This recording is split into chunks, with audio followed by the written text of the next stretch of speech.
ধরা পড়ছে না, বিরাট সংখ্যায় কিন্তু ধরা পড়ছে। একদিকে তো আমাদের খুশি হওয়ার বিষয়, পুলিশ কিন্তু এসেছিল। এবং আপনারা দেখেছেন অনেক সময় বলেন, অনেকে জিজ্ঞেস করে যে কি বলে না, অনেক আরে বাইরের থেকে ধরে নিয়ে আসা হয়। অনেক জায়গায় আছে, তো দেখতে হবে না কোন জায়গায় আইনটাকে তো সামনে রেখে যাই, কাউকে খালি আমরা ইমার্জিন করে ধরে নেবো সেটা তো সম্ভব নয়।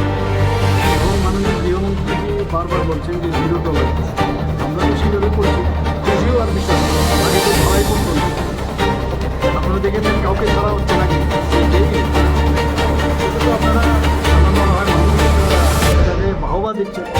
কিন্তু বিরোধীরা কি বলছেন, এখানে মানে নেশার ডুবে গেছে, এখানে সাগরে পরিণত হয়েছে, তাদের সময় এগুলো ধরা পড়তো না।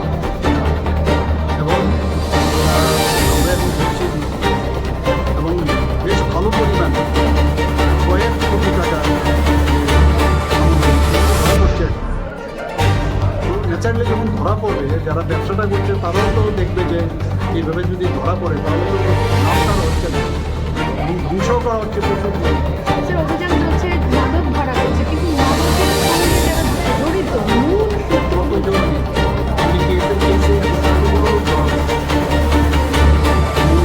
সূত্র হবে না, বললাম না সেই দিল্লির থেকে এবং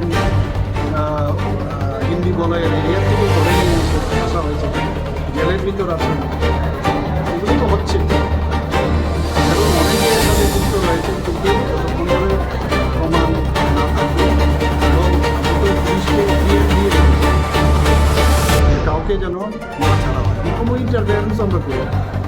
আপনারা দেখছেন সেগুলো আগে হতো না। বন্ধুরা যাই বলুন, এটা আনন্দের বিষয় না, না ধরলে ভালো হতো। আর যদি না ধরতাম তাহলে তো বলতো না যে এখানে ট্রেনও আসে। আগে মানে জোরে ট্রেন তো এখানে অনেকদিন ধরে এখানে আসে। আমাদের সরকার আসার পর আপনি দেখুন কীভাবে এখন আগের থেকে এখন অনেক বেশি হচ্ছে। এটা বুঝতে হবে যে আমাদের যে নীতি এবং নিয়ম সেটা আমাদের প্রপার রয়েছে।